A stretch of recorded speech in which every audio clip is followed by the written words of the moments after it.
to the first edition, the very first episode of the SEC channel. Now, guys, it's not Southeastern Conference. We are all Sanchez men. 3 generations of Sanchez's here, so it stands for Sanchez Entertainment Channel. You're going to get so much more than just the SEC, although we will cover a lot of that because we are all Arkansas Razorback boys, but we're going to cover everything sports. So welcome to this edition. I'm Johnny Sanchez, radio personality for over 18 years, basketball lover. That's my jam. So I'm going to bring a lot of basketball. Nick, what about you? So I'm going to probably bring more football to the table. That's probably my go-to to watch all the time. So that's probably what I'm going to be doing mostly. What about you, Anthony? Hi, I am the St. Louis Cardinal guy. If you need anything know about St. Louis Cardinals, that's me. I bring it to the table. Baseball 24/7. All right, we about to do this. Sanchez Brothers in the house. Well, let's get it started, guys. Right now, of course, in the news, the NBA playoffs just started, and already we've had some awesome games. Nick, what's your favorite game so far in the opening games? So the game that just happened, just ended probably an hour ago. The Boston Celtics versus the Brooklyn Nets, probably the best game I've watched so far. Last minute game-winning shot by Jason Tatum. Fantastic play by Marcus Smart. It's just a great game overall. So I don't know. Originally, I thought Marcus Smart walked on that head pump that got him in the air. And then let's talk about the play before that, though. Before the game, the defense just fell apart for the Nets. The Nets had the game won. All they had to do was hold them for 10 seconds, 11 seconds. I don't remember exactly. 10 seconds, I think. Yeah. Yep. And the defense just fell apart. They gave them an easy layup. Crazy. And then they ended up the defense is they're really mad at themselves right now in that locker room. They feel like they gave that game away. Who do you think, Anthony, is the better team in the series? Oh, Boston by far. Really? Yeah, Boston. I like Tatum. Tatum's, he's a good kid, good young kid. I got to give it up for my boy Al Horford. Still playing. Was he 14, 15 years in the league now? He's been there since 2007, hitting up the double-double, got the 20 points plus the 15 boards. Come on. He's the old man on the court. He's still playing with the young guys. Yeah. He is a Florida boy. I will say that. He is a Florida boy. But I give it up for the old guys. I like the old guys. Well, if you ask me, I got to say I think Boston is the better team, although Brooklyn has the better superstar. And I'm not talking about Kevin Durant for the first time in I don't know how long. I'm talking about Kyrie Irving. He just takes over the game and is unstoppable. But I don't believe in the NBA that you can win a championship with just 1 or 2 players. And unfortunately, that's what the case is for the Brooklyn Nets. Now, they have some other players. They missed some big free throws going down the stretch. Claxton, every time he went to the line, he missed free throws that could have sealed the game. So they've got the leader. They just don't have the team, whereas Boston has a little more experience. They play a little calmer, and they don't have to rely on just 1 or 2 players. So it could go either way, really, with this, and that's what makes this matchup to me so incredible. A lot of people are saying that either one of these teams could win the championship, possibly as an upset, and I could see that. I could see that happening, but right now, I'd have to say it's a toss-up game because of that. They're not evenly matched. One team has the superstars, one has the better team. Nick, who would you pick? Who do you pick right now? Boston Celtics, basically all on their defense. They're the best defensive best defensive team in the league, and it's not even close, in my opinion. Jason Tatum, Jaylen Brown, Marcus Smart, three guys that are just going to defend you all night long. Can't stand Marcus Smart, though. I know, but his defense is so insane. He out there. He's just defending anyone, even if they're a foot taller than him. Every team loves to have a player like that, even if you don't like them. Of course, Golden State has Draymond Green, kind of similar, attitudes. But I can't stand Marcus Smart. No. Yeah. Well, the one thing I noticed from the game that the Brooklyn Nets need to figure out first is how to rebound. Boston demolished them on rebounds. And they also had, I want to say it was something like 18 follow-up points from rebounds. Come on now. You got to rebound. I mean, you have to rebound. Yeah. Like, I'm looking over the stats right now. Let's see. Total rebounds. Brooklyn had 29. Boston, 43. Yeah. Yeah. Well, who do y'all pick to win the whole thing then? Let's talk about that.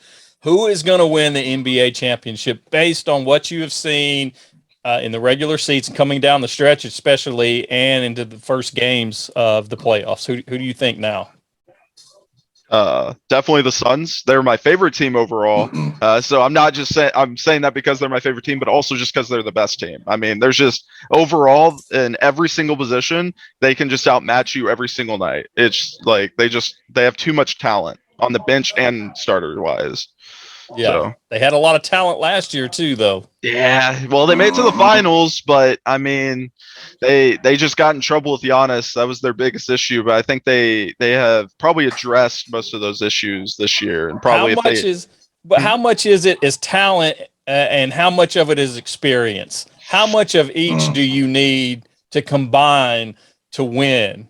Although they do have Chris Paul this season. With the experience, they're just going to keep getting better. I mean, that's the way I'm looking at it. So I don't know how you feel about it, Anthony. You agree it's Suns all the way, or you got anyone else? No, definitely not the Suns. Maybe Suns in the West. I might give you that. My pick right now, put it in stone, go to the casino, put all your money on it, the 76ers. The 76ers. Joel Embiid played incredible that first round. He was he's so dominant, and in fact, he's on that level now with how do you say Atumbo from the Bucks? I can't say his name correctly. Are you talking about Giannis? Giannis. I'm just calling Giannis. Yeah, just call him Giannis. Don't try to say his last name. Giannis, but I think Joel Embiid is now on that dominant level, and he may have even surpassed him at this season. He was just dominant in that first game. It wasn't even close to me. I can see the 76ers with a good chance. Yeah. And as much as people don't like him, I think James Harden is going to bring something to the table for the playoff push for them. He's got the experience, like you were saying, Embiid had that awesome first game, I mean, he's just a monster. I mean, do they have enough defense though to stop people from scoring when it comes down to those final four teams? That's what's going to be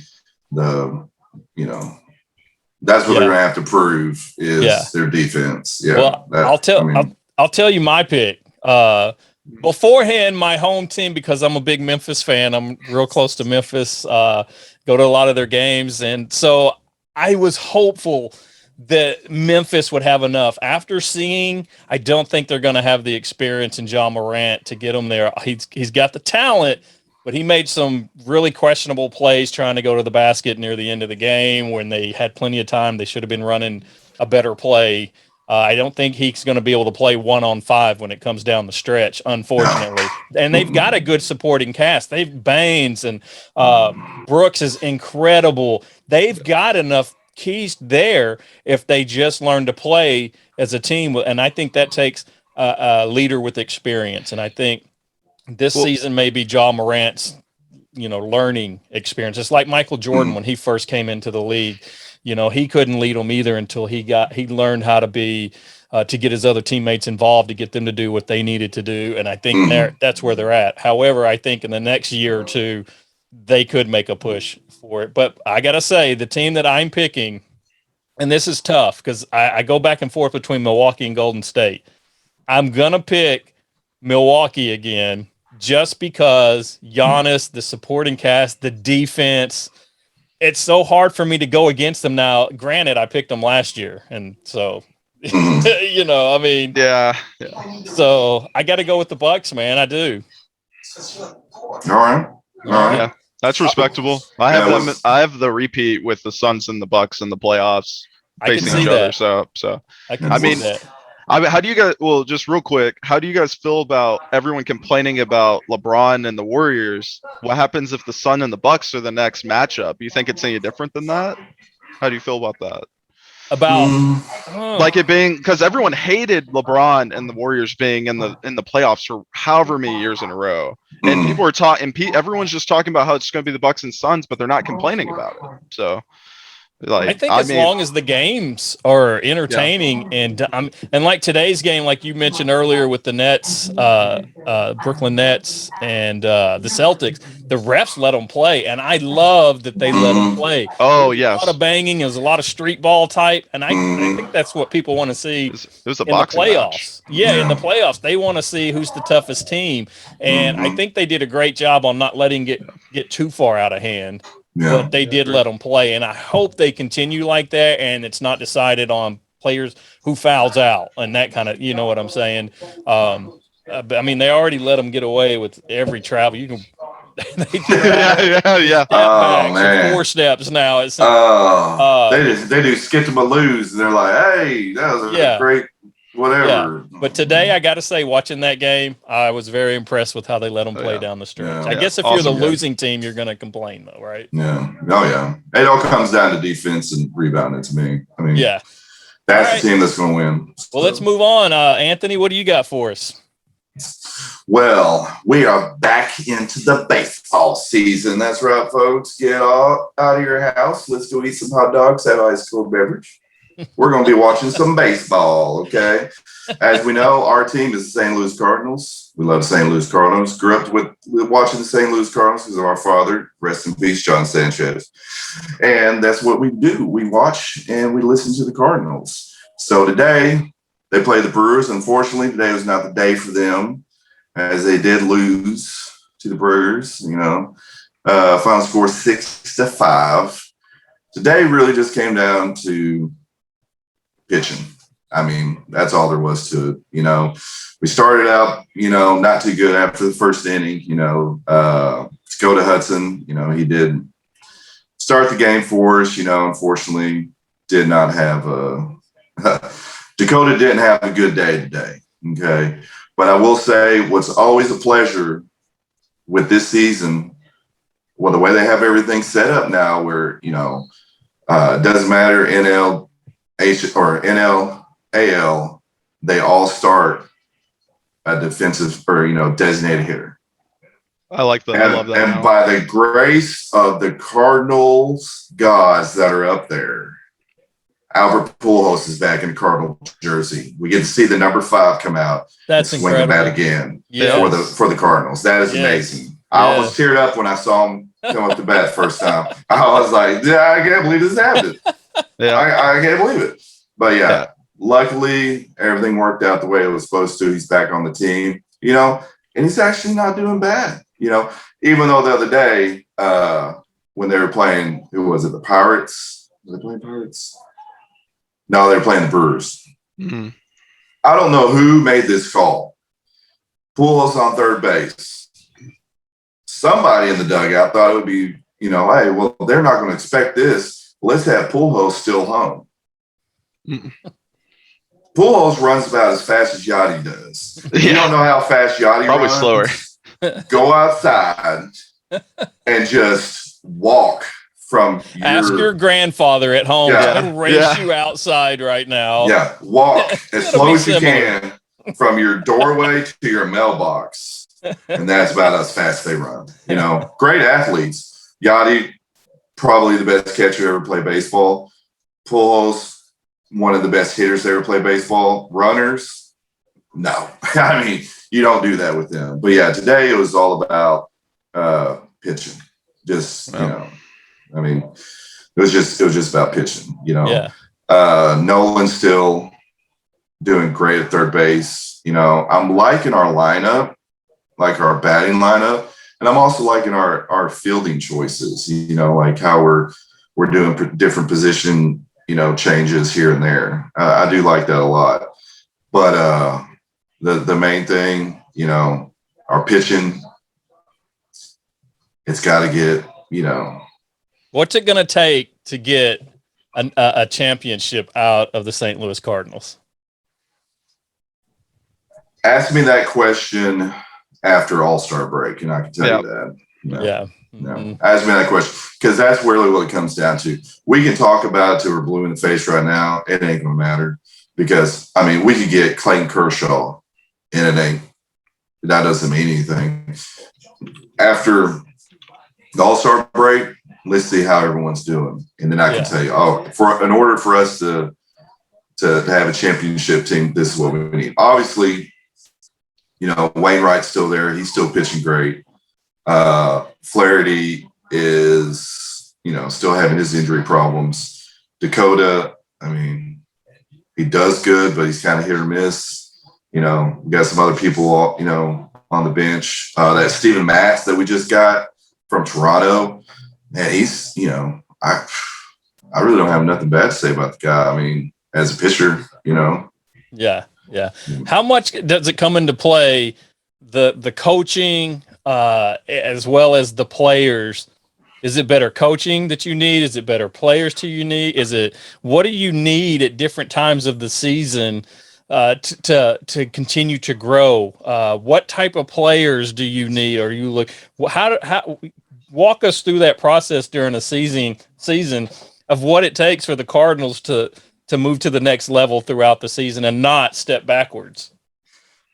I mean, that's honestly, truly, it's really hard to say and tell because, I mean, look at the Dodgers. On paper, they're a super team. Yeah. Is it money? Can the Cardinals do it with the money they currently have? Oh yeah. They definitely can do it. It just depends on how everything's flowing. Depends on how the line's going. Well, depends on If it was money, the Yankees would win every year, but they don't win every year. So why is that? They used to be so dominant many decades ago because of the money? What's happened? They've got the money. What's changed? I think there's too much talent. I think in the in the MLB, there's just too much talent spread around. Like they're just the way everyone's just playing baseball now. It's just everyone has a good player on their team, and I just felt like, or at least a couple, 5 good players on their team. I just felt like back in the early 2000s, it just wasn't like that. You had 5 teams, and those were the teams back then. So yeah, I agree. Everyone's got a stud. Every player has a stud. You know. Yeah. Every team has a stud player. Yeah, and every show, like the SEC channel. Yeah. I'm just saying. Yeah, well, I can tell you it's the guy that doesn't have a Y in his name. It's not the stud. Wait a minute. Just saying. But no, it just depends. I mean, we've seen it time and time again, that, after the All-Star break, that's when it really, that's when everything really hits. That's when, you need to start playing some baseball. You need to figure it out. You have that break, figure it out, and let's go. Yeah. Time will tell. Yeah. Because it doesn't matter if going into the postseason you have the best record. Right. Does not matter. Dodgers have proved that time and time again. Yeah. They go into the postseason, they'll have the best record. They don't win the World Series. Yeah. Doesn't matter. You got to figure it out. You got to get that formula going. You got to, that's what the coaches are paid for and the managers are paid for, is to figure it out. This person's starting to hit this kind of ball better. Well, this person's, seeing this better pitches. You got to figure it out. And then once you get that formula going into the postseason, anything can happen. Can the Cardinals, in my eyes, can the Cardinals win the World Series with especially the team that they have now? Absolutely. Wow. Okay, that's pretty absolutely. bold. Absolutely. But it all depends. It all depends on what happens, Yeah. Well, let's move over to football. Nick has been following the Arkansas Razorbacks. They had a big game, a big red-white game. What would you see in that, Nick? So, unfortunately, due to storms, they had to move it into their little inside practice field. I believe it's called Walker Pavilion. Yeah. And unfortunately, there were no fans, just recruits and their families. It was just more of a practice. But the big thing for me that I saw was Trey Knox, who was our wide receiver for years, and he did play some tight end last year. He's now officially just moved straight over to tight end and looks great. He's gained like 20 pounds. Yeah. He's gained 20 pounds. He's catching the ball great. They've moved him there to fill Blake Kern's shoes since he's out of there. Yeah. But other than that, Jefferson is back after knee surgery. He was struggling, I noticed, on the passing game. Which we saw a lot last year, which I'm hoping he just improves coming in next season. Yeah, that's like last season. Exactly. He started out slow and by the end of the season hit his groove. Yeah. I don't know that Arkansas can afford to wait as long, especially with a lot of the new players that have come in. We lost some pretty big studs last year. Yeah. I'm really curious to see how some of the recruits, how they're going to do, how they're going to,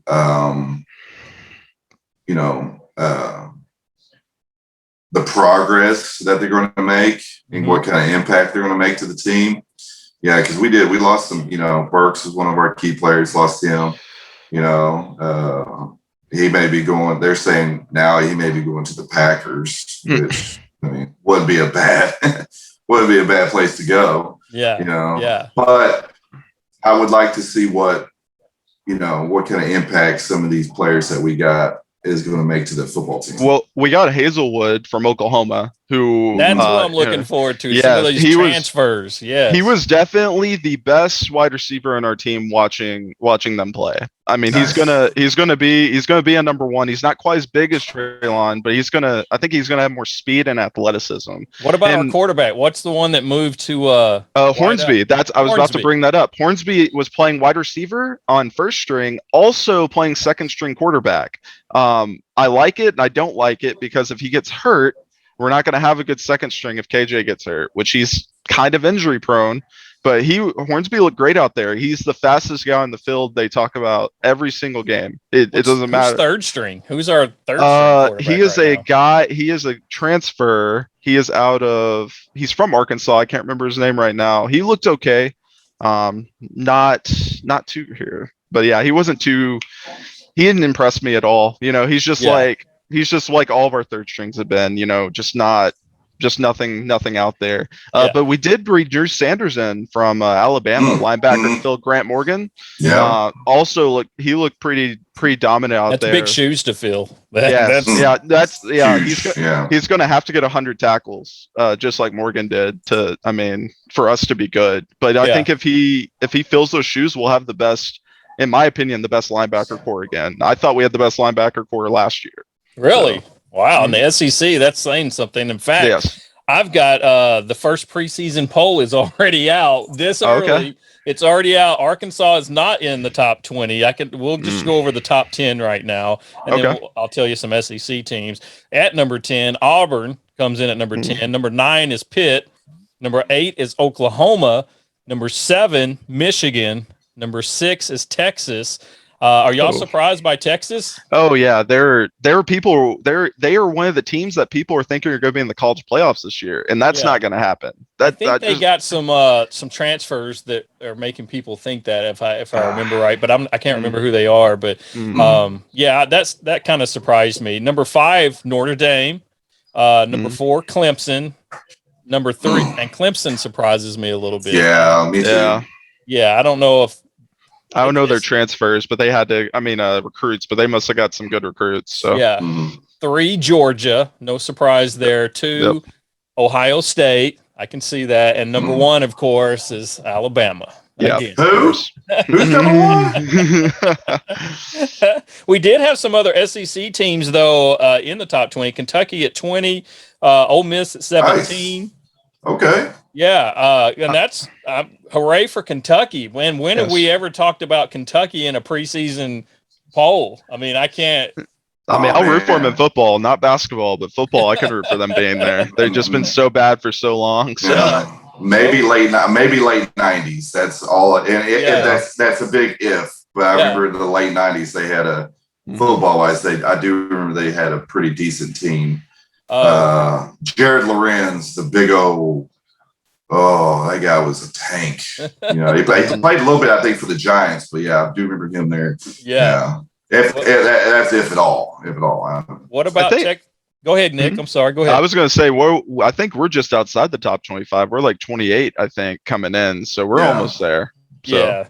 Well, and those first couple of games are half of these won't be there probably where, No.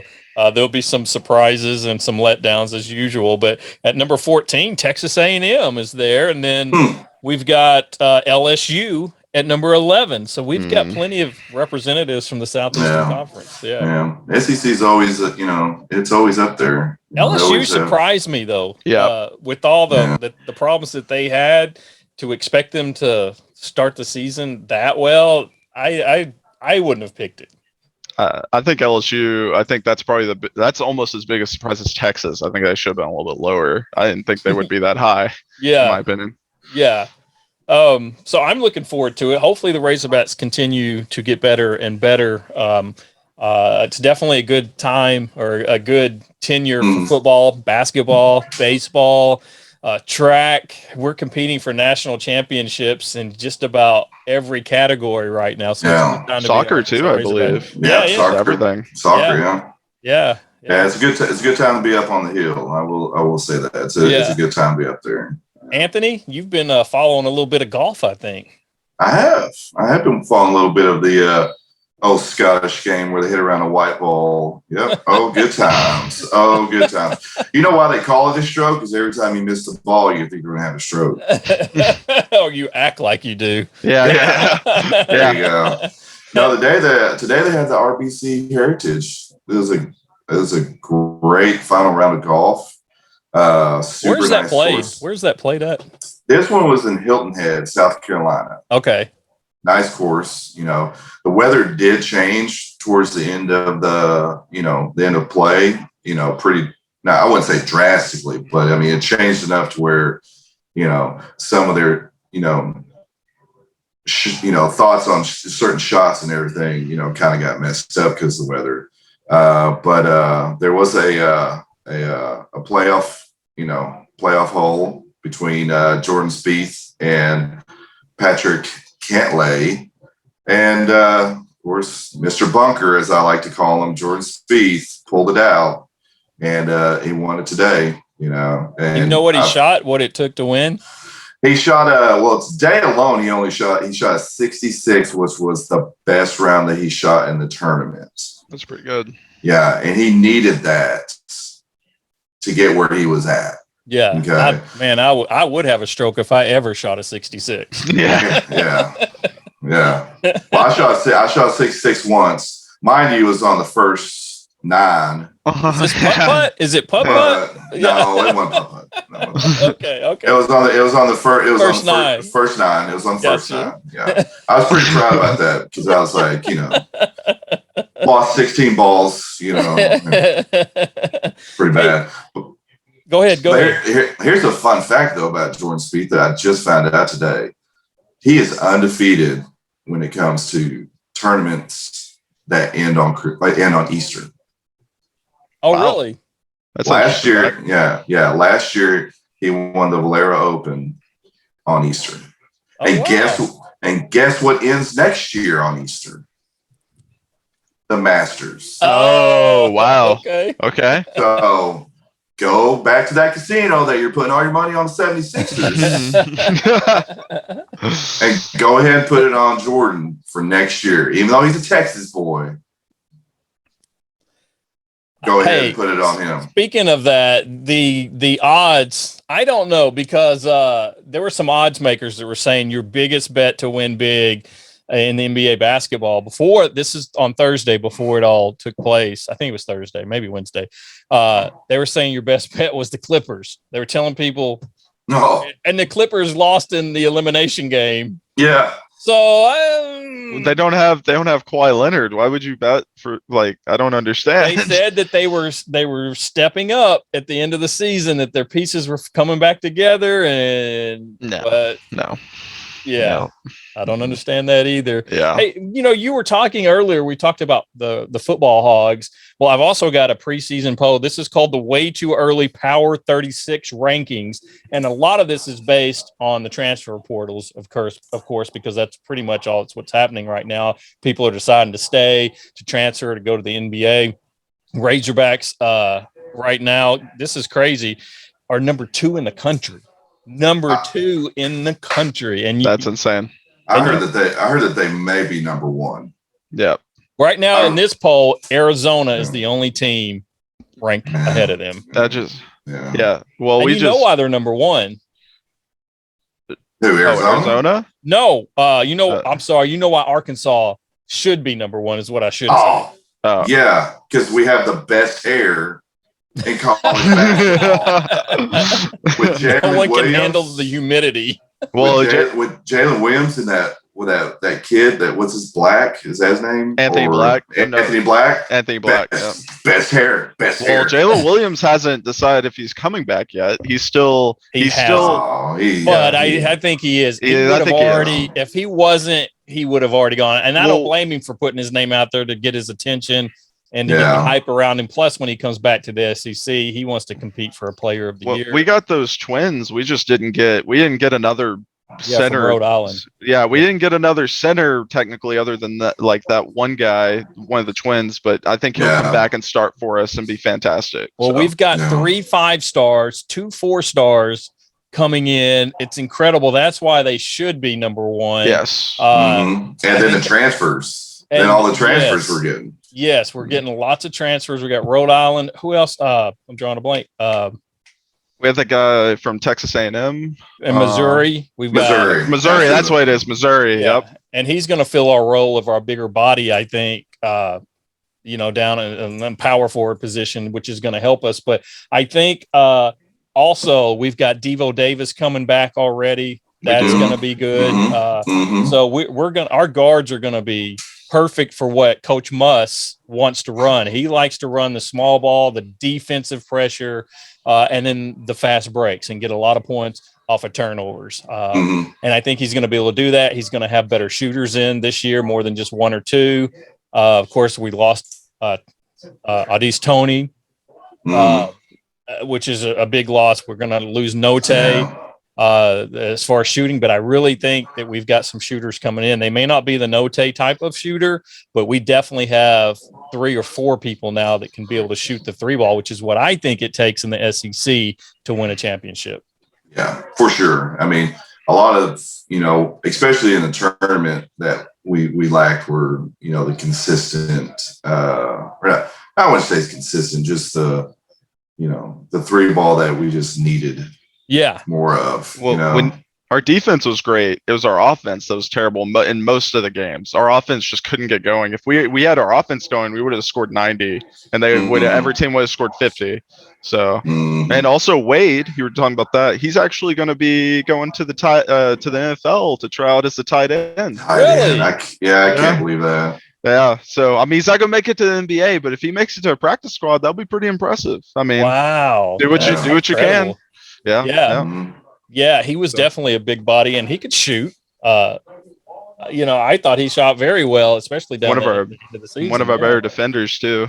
Yeah, definitely. I think the pieces are coming together. I think we're going to turn into that type of program like Kentucky, looking for the one and dones and the transfer portal kids that may come in and play just 1 or 2 seasons. And to me, it's a sad thing that it's gone that way, because I grew up in the era with the Michael Jordans and the players that took pride in the school. Although Michael left early, I shouldn't say that, but he didn't leave that early. He was a junior, wasn't he? Yeah, he's a junior. Yeah. And Moses Moody being our first one and done ever, last year or 2 years ago, I guess at this point. So back then, I'm not sure. Were you even allowed to leave early, or do you have to wait like it was in football?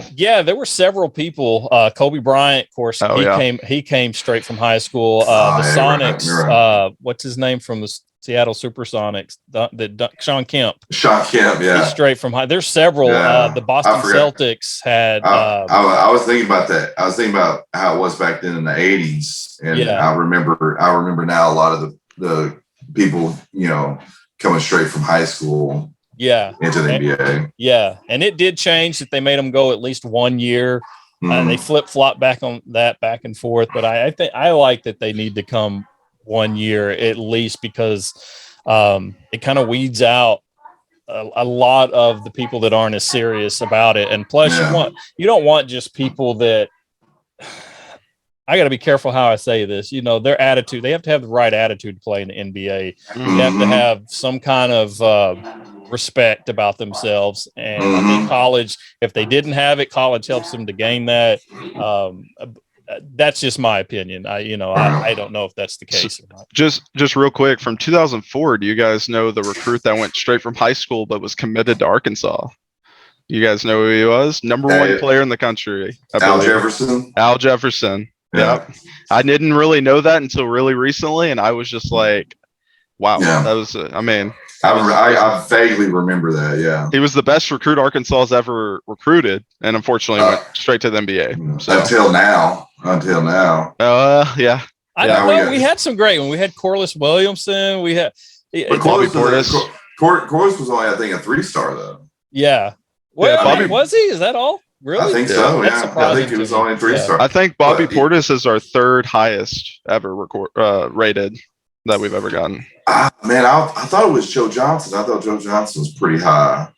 Yeah, I think he's top 5. I believe so. I think I just looked this up, and it goes Al Jefferson, then Nick Smith, who's coming in this year, then Bobby Portis, I believe. But how far back? They didn't go that far back to where they ranked them.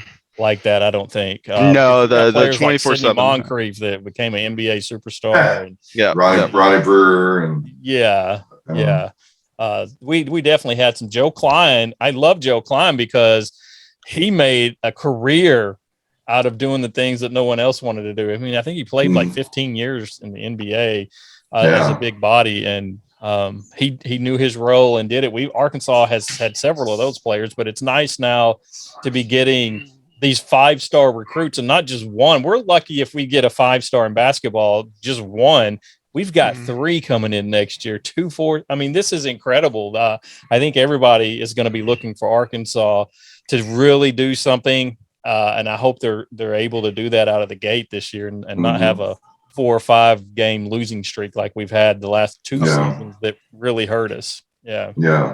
One thing I've always wanted to do is hang out with Eric Musselman. Just want to hang out with him. Just feel that energy, because he has it. Boy, that man, he has it. He's got that energy. He does. We had on another podcast, Danielle Musselman, his wife. Yeah, his wife. Yeah, I remember that. She is so awesome, and she has told us what it's like in the Musselman household. That he has more energy than all of them put together. Oh, I can imagine. Said he hardly ever sleeps. He's just full of this energy, and he's never tired ever. So I can just imagine what it would be like to be in that household during basketball season with him stressed and running all over the place, and but they handle it well. I love their family. Awesome. Hey, this week there's a story, guys, that came out too that this is incredible. We always thought there's always that debate, who's better, LeBron or Michael Jordan. Almost said Michael Jackson. Well, that's a tough debate too. It just depends on what you're talking about. We're going Michael Jackson because you can go anywhere and they know Michael Jackson. I think Michael Jordan is to that level. To be honest, I really think. I think he is, and LeBron is getting there. I don't know if he's. There's a big debate. The reason I bring this up, guys, I never knew this happened, but Michael Jordan just revealed that he and LeBron actually did play 1-on-1, and that nobody knew about it. And I'm going to tell you who won here. I'm going to read this story here. Let's see. It says Michael Jordan secured more in a few months than most stars had in years of playing. We're talking about money. It was only natural that some of the other veterans might have felt bitter about it. So he was resented early by players like Magic Johnson, who spoke out a little bit about that. In fact, according to Michael Jordan, he says Magic Johnson, he suspected him of being envious of his quick rise to power, which is why he avoided an immediate friendship with him. They never were all that close. Choosing to engage in perfunctory handshakes as opposed to bear hugs or high fives. The truth was he didn't trust Magic and resisted developing a friendship with him. And Michael says this, well, I understand it to be jealousy. And, I think a lot of it came from Magic Johnson. Should have been Michael Jordan before Michael Jordan, because think about it. Michael came in the league. Magic had all the same things, the smile, the charisma, but Michael came in with the shoe endorsements. I remember Magic had Converse, but Michael came in and took over everything. He had the marketability. He had championships to back it up. Now, unfortunately, the LeBron game and the Michael Jordan game, there's no footage of the scrimmages that they had, but witnesses claim it was incredible to watch these two playing together. It's just, I'm going back here. And the thing here with this game, Michael Jordan was 50 years old at the time. Miami Heat coach, former Lakers coach, Pat, tell me his name, guys. Pat Riley. Pat Riley brought him in during a Heat championship run or playoff run. And after a couple of words, it says that they agreed to play a little pickup game. They asked Michael to come in just to say a few words to the team kind of thing. And it ended up LeBron and Michael playing. It says here, I tried to teach him some manners. This is Michael. And I tried to teach him some manners and decided he wasn't going to go to 5 points. The game was over and I easily beat him. He beat him 21-3. He beat LeBron at 50 years old, LeBron in his prime. So would you love to see that footage? It's like Rocky. It's like at the end of Rocky 3 when Rocky and Apollo Creed, had that third fight. Yeah. And you're like, for the longest time, you just like, well, who won? You have no idea who won, but you know what happened. Yeah. Just, what's curious to me is why Michael Jordan decided to come out now and tell that story here as LeBron's career is winding down, because the rumor is the whole reason that Michael did the documentary that upset everybody, especially Scottie Pippen, was because he wanted to show that he was better than LeBron. He thought this generation needed a reminder of how great he was, because he didn't want LeBron to retire and go in everyone's mind as the greatest player of all time. Yeah. That's the whole purpose behind the documentary, apparently. So do you think that's playing a part in why Michael would come out now and say, yeah, I did beat him and I beat him bad? Yeah, because it's all about, Michael is a competitor. Yeah. He wants to be number one, no matter what it takes. He wants to be number one. Mm-hmm. And probably like everyone else, getting tired of the whole Michael LeBron, like who's better, Michael LeBron? Yeah. He's like, all right, you want to know who's better? I wasn't going to bring this up, but here you go, type of a thing. And there's no doubt. I mean, Michael is the greatest basketball player to ever play basketball. Yeah. I don't care about who had more points, who had this, who had Michael. That's it. He made everyone else around him better. He had a switch that he could just flip and he could just go out and score 50, 60 points like it was nothing. Yeah. Well, us three guys, we're in three different generations, actually. So I was a kid growing up mainly in the 80s. I think you were probably more in the 90s to, and Nick, 2000s. And so we all have different perspectives. So Anthony thinks Michael Jordan. Nick, you being the youngest of us all, the third generation of us, who do you think is better, LeBron or Michael Jordan? So for me, it's a little closer than most people think, but efficiency wise, it's going to be Michael Jordan. I mean, statistics, you look at it, LeBron is better. He's been to 10 championships, but he's only won 4. He's 4-6. He's got to win some more and be more winning. And he's missed playoffs. He's missed. It's not close in my opinion. I think LeBron, it's kind of like, would you rather have a guy going 105% for 12 years or have a guy going 90-95% for 20 years? Exactly. Yeah. So. Well, and growing up, the thing that this generation doesn't get, and it's hard to even get just from watching them, was the tenacity that he had And he did not want, if he didn't want to lose, if he wanted to score on you, he would tell you he was going to score, and then he would score on you. LeBron has the bigger body, the more dominant type, because he's so big, whereas Michael's was skill. He also had the jumping ability, the hang time, and all that. I don't want to take anything away from that, of course, because that's what made him so fun to watch, is his airness, flying through the air, and what he could do. But the thing that got him to that level was his tenacity, his drive to win, to be better than anybody and not be stopped. I think that's the thing with LeBron. He doesn't have that fifth gear where LeBron may have 4 gears he can go. Michael had that fifth gear that, would put him over everyone else. I haven't seen any players with that. Yeah. Plus back in Michael's era, and this is debatable too. They played a lot rougher back then. Thing like how refs called defenses and everything was way different back then. Yeah. So people were gunning for Michael, because they knew you take Michael out, they're not the same team.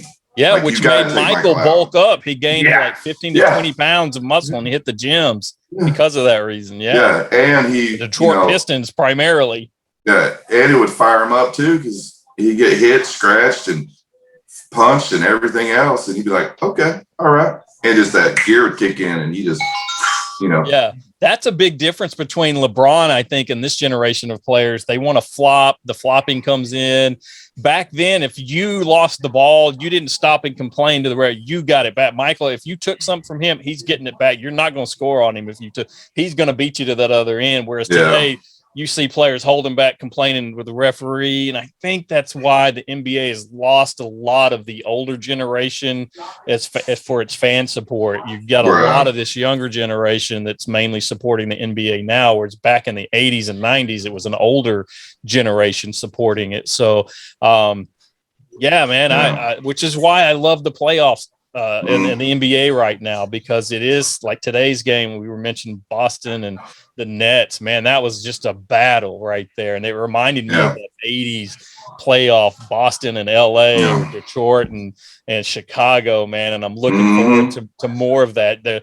That's LeBron's drawback. He's been called a whiner a lot of times because he wants to complain. Yeah, he complains as the older he's getting. He's complaining a lot more than what he used to. Yeah, and I hate that because it takes away from his skill and what he's accomplished when he does some of those things. That's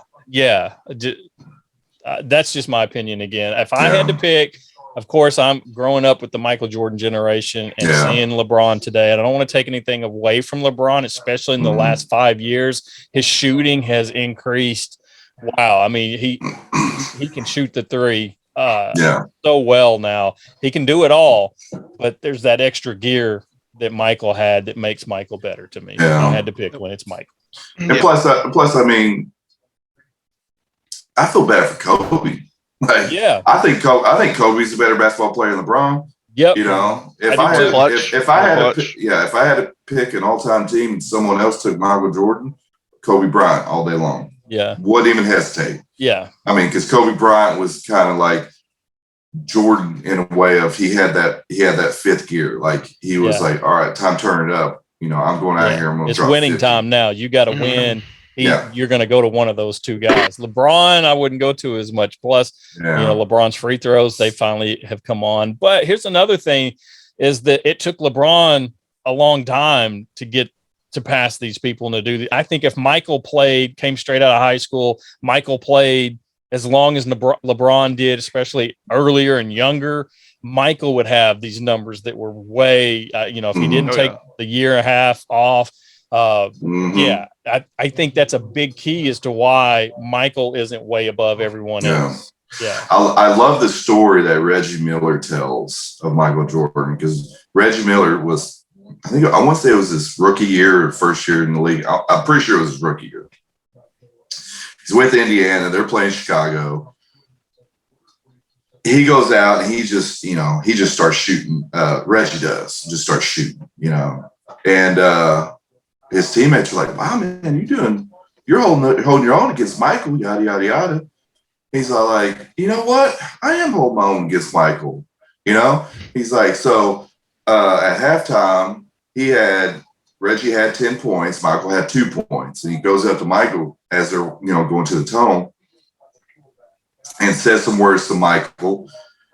Michael looks at him.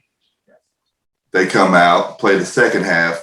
Reggie Miller finishes the game with 14 points. And Michael Jordan finished the game like 44, 50 points. Yeah. I mean, that's just Michael. Yeah. You don't talk smack to Michael. Like, that's just it. Yeah. Mm-hmm. It will change his whole attitude and perspective, and he had the capabilities, but that tenacity, that drive, if he wanted to score on you, and he would tell you that you're not going to stop me, I'm unstoppable, and I haven't seen any other player like that ever that can just score on you at will. Kobe's the closest, I will say.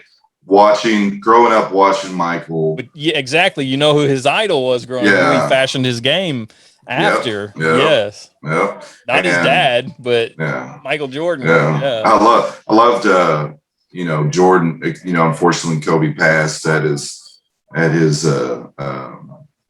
Remembrance. The forum. He was talking about how he's like, Kobe was like a little pest to him, because he'd be like, hey, call him up at like 3:00 in the morning. Hey, what if I did this? What if I did this? He's all like, man, come on now. It's like, I'm sleeping, but that's how Kobe was. Yeah. I said the Forum, I meant the Staples Center, but that was incredible. And I love that Michael did that. That was incredible. The only other person that I think that was unstoppable when it comes to scoring, there's Michael and Kobe, but Kareem just scoring in the post. I think, I just think if he, I don't know if he'd be able to do that as well. He would. There's an argument like that, but I think he would have adjusted his game. I think he was one of those people just one of those people that would have been able to do it, if that makes sense. He played how he played then, but he would have been like a, Anthony Davis when he's not hurt type of player where he can. Or it'd be Giannis. Like Giannis, or Joel Embiid, he'd be that type of a he would be like one of those guys you would see in probably the MVP candidates, in my opinion. The athleticism of today's players and big men, though, they can do it all. The agility. You're not going to see Kareem go coast to coast, which and just body someone out of the way. They're different not, game. They're not just in like. Kind of in the paint.